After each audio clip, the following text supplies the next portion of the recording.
In today's episode, we are going to look at three very interesting companies that are currently sitting with very high relative strength, and they have done some insane amount of capital expenditure, what is also known as Capex. Now, why is this important? Is because whenever a company does a huge amount of Capex, that means a massive amount of revenue is going to be unlocked very soon.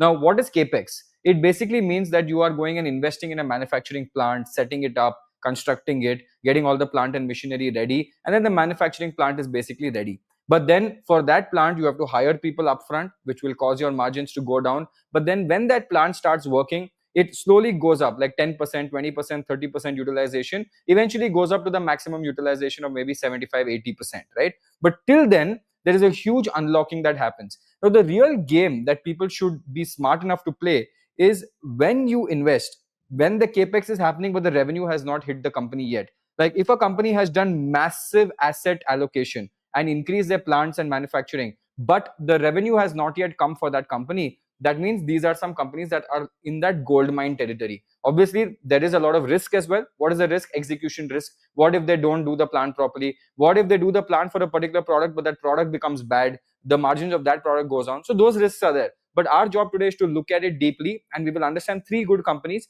We will look at what the companies are. We will look at what the capex plays are happening in that company. We will also look at technical analysis very quickly, and we will also analyze that balance sheet. And in the end, I have a free resource for all of you guys. So stay tuned. Now, before we get into the video, have you guys seen these kind of AI images? Right now, this has become very famous and it is all over Instagram, all over Pinterest.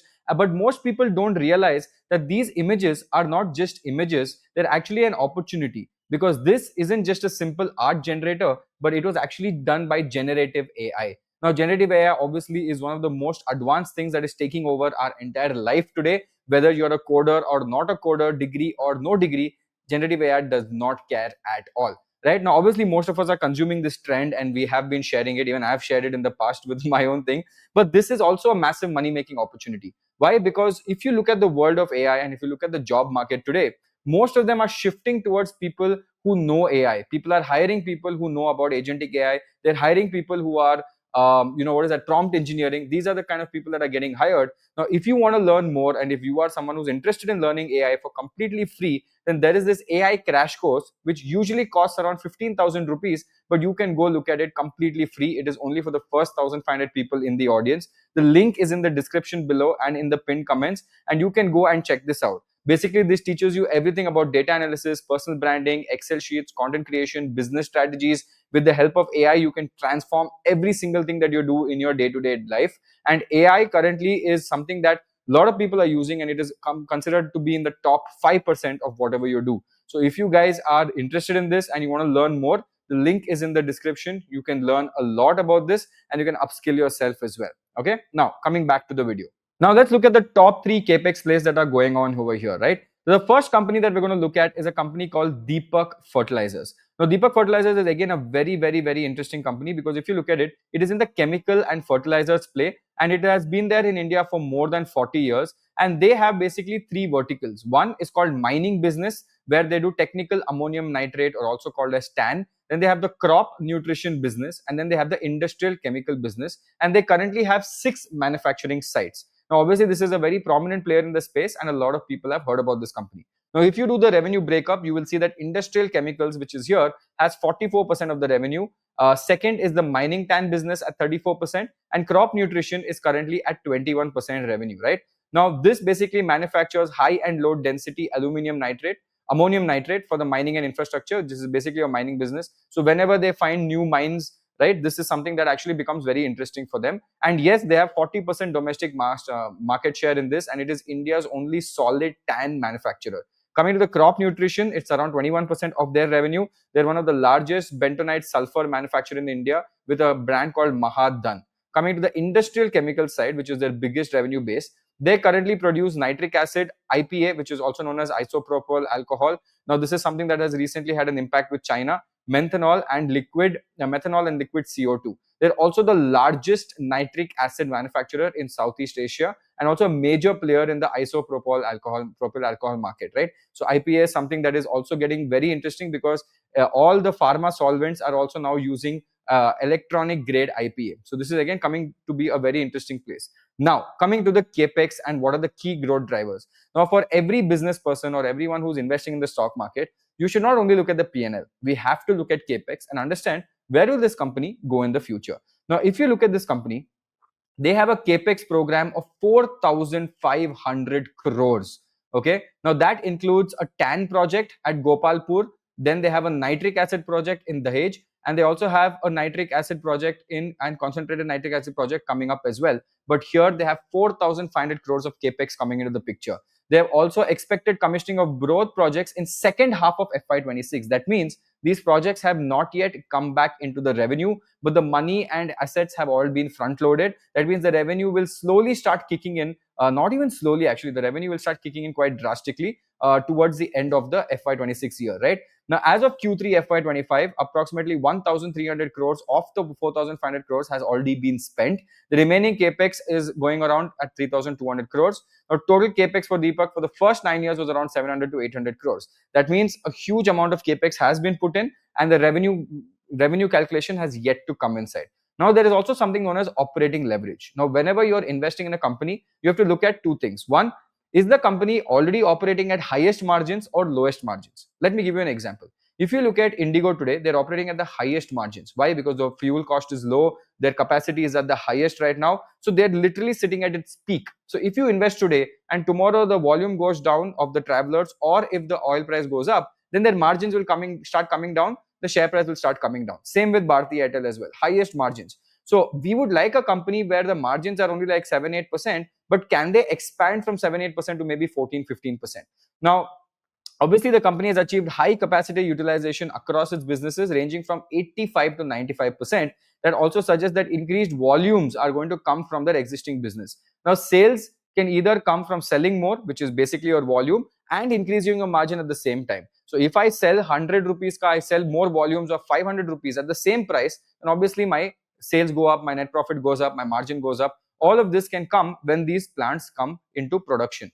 Now, if you look at the triggers, which we have to also look at the good and the bad side, as you should see very clearly. Now, the key trigger that we will see a growth trigger coming in is obviously the new plant that is coming in FY26. Now, benefits of making own raw material, the new ammonia plant will supply the key ingredients to cut costs, because that again gives you 1 to 2% margin benefit. As I said, operating leverage starts kicking in again. Focus on higher value products in their business, which is again going to increase their mix, which is their margin mix. So their margin becomes much better, right? And cheaper gas supply starting early in FY25 will also cut their fuel cost by 20%. So all of these are the good triggers that are backing this company. And as I said, it is not even started yet, right? Coming to the risk, construction delays, as I said, sometimes the plant might not get manufactured at the right time. Unstable ammonia prices, raw material, this is the biggest problem that happens. Sometimes it goes up, sometimes it falls down. So that becomes an issue. Market pressure, global politics. Now we're seeing a lot of problems happening around our nation as well. So these are some of the problems that we will see. Now, if you look at Deepak Fertilizers, you come down. If you look at the stock price, it is almost close to its all-time high. As you can see here, it is going close to its all-time high of 1,400. It is very close. It is sitting at 1,300. That means a lot of strong relative strength, as I said, is there in the company. Now, if you see the revenue, you will see the revenue is not there. 11,000 crores, 8,600 crores. The operating margin has fallen from 19 to 15%. But if you come down and you see the asset growth, look at this. 2,600 asset growth to 6,274 asset growth, right? Already the borrowings have been front loaded, but the asset growth has not translated into revenue. For example, if you look at 2023, with 2,600 crores of asset, they made a revenue of approximately in 2023, 11,000 crores. Now, with 6,000 crores of assets coming into the picture, again, it won't happen like this. It'll take some time. Utilization will pick up, but this gives a huge potential. For this, people usually check something known as asset to turnover ratio. And right now, this is currently at a very attractive asset to turnover ratio, right? So again, it is going to be very interesting to look at how this entire company plays out. And you can see that there is a huge uptick in DIIs as well. Promoter holding is same. FIIs have fallen down a little bit, but the public market share has also gone down. So a lot of moves are happening slowly. This will take time, but over time, this will definitely play out in the market as well, right? And if I had to show you from the chart perspective, I think which I've already shown you, this is something I had done long ago. Look at this. All my old drawings are here. Let me remove the drawings. As you can see here, yeah, as you can see, it is very close to its breakout zone here. Once it breaks out, I think that will start creating a new high for this entire company. So this company is looking very attractive. And if you see here, I have detailed everything over here. For example, I've made a document, top 3 Capex document. For all the people who want this document, I will share this link in the comment section below. Everything is written in detail of whatever you need, right? So everything, what's happening in this company, so that you don't have to do a lot of research. I have done everything for you. And again, I'm going to give this to you because knowledge is king. Now, coming to the second company. Now, this is a very interesting company called HCG, Healthcare Global. Very beautiful player because this is in the oncology space, right? So it is a hospital company in the oncology, which is cancer hospitals. Again, very interesting because cancer is a high margin, high spending kind of a business, right? Whether it's diagnostic to treatment to post care, they basically handle everything. They have a network of 25 centers, 4 multi-speciality hospitals, and they are they also have a fertility business under the brand name Milan. Although it is a strategic future, but again, this will also play out because IVF is also becoming huge in our current market. Now, coming to the Capex, if you look at the Capex, their 9-month Capex has in 172 crores, annual guidance is 280 crores, operational beds is 1,500, and additional beds are approximately 300 new beds are coming up.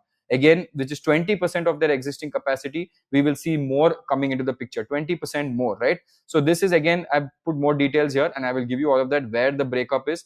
Apart from that, very interesting is they also came across a recent acquisition. So KKR PE Group, which is one of the largest PE companies in the world, KKR has acquired 54% stake in HCG, and now they are going to control this entire game, right? So center performance is also becoming very interesting. They're focusing on their centers and operational new brownfield centers in Bangalore starting in FY26.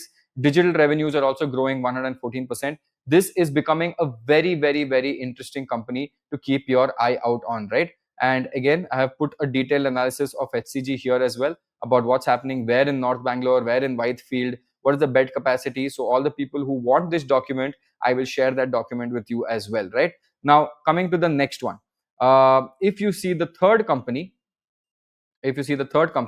you will see this company called SRF. Now, again, this is again a very interesting company. Now, if you look at SRF and you understand how the world of SRF works, again, it is a chemical player and it is also one of the best chemical players in the country, right? It is not some time pass player. It is one of the best chemical players in the country. And again, this company is 48% chemical revenue, 34% packaging revenue, and 18% in technical textiles. Now, if you look at this, again, this is a little too much text, so I will give you the document as well, but you can read it, right? SRF is spending 1,500 to 2,000 crores on current and future projects.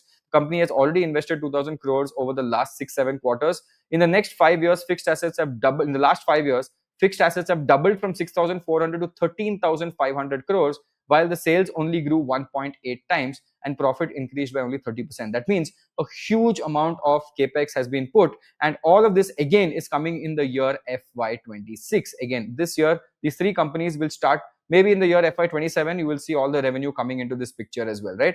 Now, if you look at the risk, again, US tariff definitely was a risk because SRF sells a lot of products to the US. So that became an issue. Export challenges now is currently become an issue. Now, if there is any problem that happens because of any geopolitical tension, then SRF comes into a problem. Production delays are also happening. Raw material price issues can also take place with this company. And if I show you the revenues of this company, if I come here, and I show you the revenues of this company, you will see that the revenues of the company have been stagnant, but over a long-term period, it has been a very good compounder, but right now it's stagnant.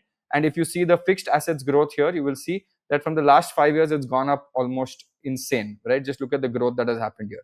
Huge amount of growth, but revenues have been quite constant since 2022.